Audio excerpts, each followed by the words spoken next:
Matthew Tkachuk nets a hat trick on the Panthers game the day of the NHL trade deadline, where the Panthers remained pretty quiet as we expected here on Florida Panthers Daily. What's going on, Florida Panthers Daily? Made it to another week here on Monday, March 9th. I am AJ Sheridan. We go ahead and we do this every single day, Monday through Friday, breaking everything down about the Florida Panthers and even what has been a down year for the back-to-back defending Stanley Cup champs. If you're new here, that subscribe button below does us wonders. We can only do this show because of you. My social medias are AJ Sheridan Radio on Twitter, X, and Instagram. If you want to keep up throughout the week as the games are going, I'll keep you updated on everything Florida Panthers. And of course, the win Friday night against the Detroit Red Wings, who the Panthers will take on again Tuesday. We will have that preview for you right here on Florida Panthers Daily. But right now, it's time to look back to Friday night, where the Panthers picked up a 3-1 win over the Detroit Red Wings. And all three goals came from the same guy, Mr. Matthew Tkachuk. He picked up his fourth hat trick with the Panthers. That ties Alexander Barkov and Yoli Jokinen for the third most in franchise history, only behind Pavel Bure and Ray Shepherd. They have 10 and 5. So Matthew Tkachuk did all the scoring for the Florida Panthers on Friday night.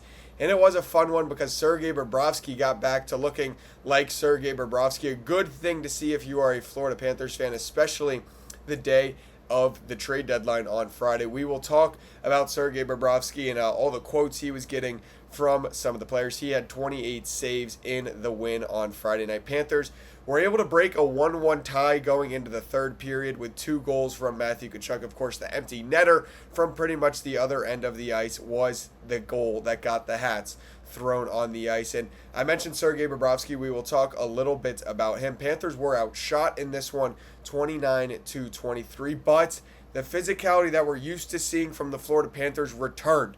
Only 8 penalty minutes, which was a good thing, but 29 hits for the Florida Panthers. And that made up for the faceoff deficit, and felt like the Red Wings were winning almost all the faceoffs, and it's because they were. It was 68-32% was the difference in that one, and 6 career hat tricks now for Matthew Tkachuk. We talked just a little bit about what he was doing, and I mean, it was special. The first goal was awesome. The second goal was even better, and then the empty netter to end it. He's been hot since his return. He really has. He's led the Panthers in scoring when they needed it. I mean, wins haven't necessarily been piling up for the Florida Panthers. Maybe a less busy week, which we'll look at in a little bit here on Florida Panthers, is big.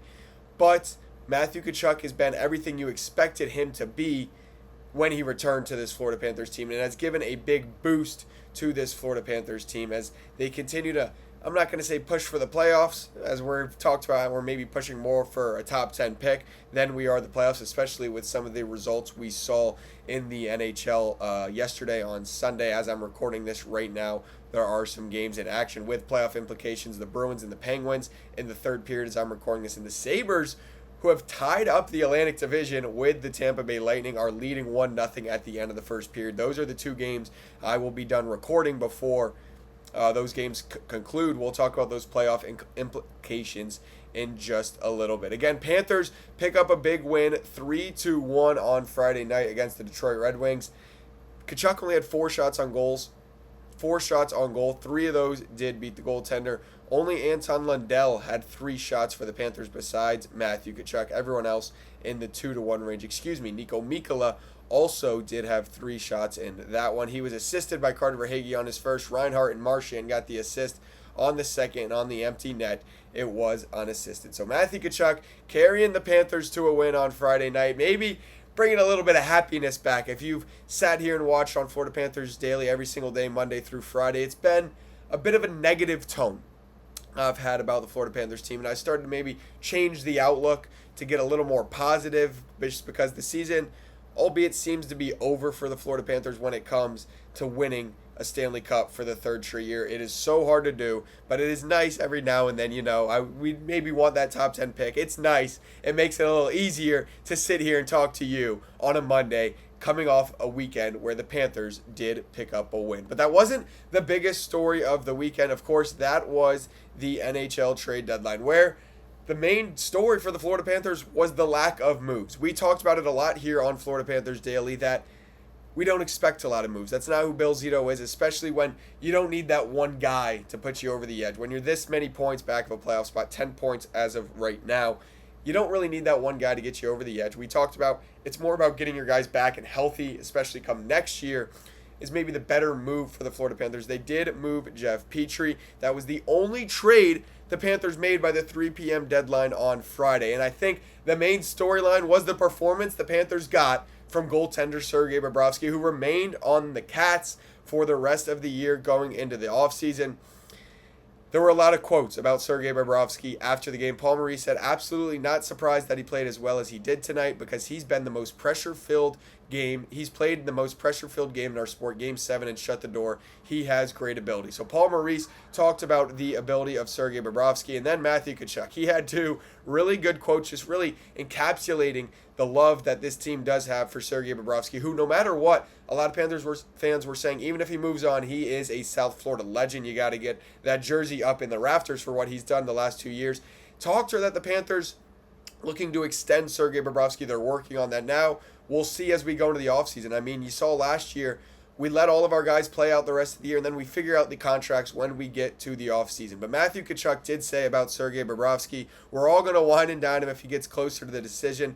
All 20 guys are going to go and get him to try and come back. We need him. We want him, not only for his play on the ice, but he's one of the best guys in the world. I think all Panthers fans would agree with that after what we have seen from Sergei Bobrovsky in the playoffs the last few years. He also said there's no other goalie we want to play in front of. He's the backbone. He's the biggest reason why we have 2 Stanley Cup rings. He's one of the biggest reasons why this organization is where it is at. And I think that really says a lot about Sergei Bobrovsky and the reason that the Panthers did decide to keep him. They also decided to keep AJ Greer, which kind of says maybe the team will be working to extend him in the offseason. Another young talent that we've talked about, the depth he's provided. So the Panthers, maybe the 2 names I was throwing out there a lot, no movement. I like it. I like the moves the Florida Panthers made. They also did make some moves. They recalled Luke Kunin and loaned Sandis Vilmanis to the Checkers. So Luke Kunin back up with the Florida Panthers squad for the game tomorrow night, where the Panthers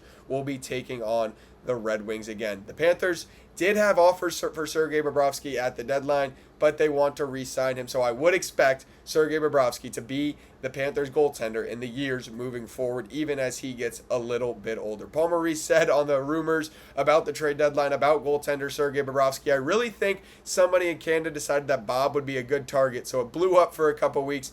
I think there might have been way more noise on the outside than there was on the inside. So that's why the trade deadline is so much fun. You get all the rumors. I was sitting here talking to you about maybe he's gone. Maybe this team's going to try and go get him to make a push for the playoffs. But no, Bill Zito did stay true to what he's done in the past, and that is keep the guys for the end of the year. AJ Greer did not play at Columbus. It was an interesting 24 hours. The Panthers also decided to keep him as we move forward through the rest of the year. No more trade deadline to talk about, so we will just talk about the rest of the Florida Panthers season. This week, not a lot going on for the Florida Panthers. They will only play 3 games this week. Again, that starts with the Red Wings tomorrow. We will break it all down here on Florida Panthers Daily. So make sure you hit that subscribe button below if you want to stay up to date on all your Panthers news. The Panthers will then be at home for back-to-back games, which we mentioned that's only happening twice over the deadline. Thursday night will be the second of back-to-back games at home, and that'll be the last time of the year in the 19 games remaining for the Florida Panthers where they will play back-to-back games at home. And then a week from Sunday, or this upcoming Sunday, I'm recording this on Sunday, the Panthers will head out for their last West Coast trip and play their first game against the Kraken on Sunday night, who also come to Sunrise later on in the year. Yet to see the Kraken so far this year for the Florida Panthers. So right now the Panthers sit 10 points out of the wild card position. Again, the Bruins are playing right now. That score currently 4-3 with 8 minutes to go in the third period as I am recording this against the Pittsburgh Penguins. The Bruins at 75 points. The Penguins at 76. They hold the last spot in the Metro Division. Panthers sitting at 65 points, tied with the Toronto Maple Leafs. 2 teams that have been staples of the playoffs the last few years, sitting at the bottom of the division, or of the wild card race, with also the New York Rangers. 3 teams that have been a staple of the playoffs recently don't look like they will be getting back there anytime soon. I mentioned the Lightning and the Sabres now tied for first place. The winner from last night's game has first place for right now in the Atlantic Division. But sitting 10 points out, it doesn't seem like the Panthers have a real opportunity, that is, to make it to the playoffs this year. But I'll still give you a best bet because there is plenty of action going on around the NHL today, coming up on Monday night, March 9th. Kings at Blue Jackets, Rangers, Flyers. I'm just looking at some of the lines here, and I think you got to take the Flyers in regulation is going to be my best bet of the day here on Monday, March 9th. That is my best bet here on Florida Panthers Daily. Make sure you hit that subscribe button below if you're just hanging out with us for the first time. We do this every single day, Monday through Friday, right here on Florida Panthers Daily, part of the Fan Arch community. I'm AJ Sheridan. Social medias is AJ Sheridan Radio. Until tomorrow, let's go Cats.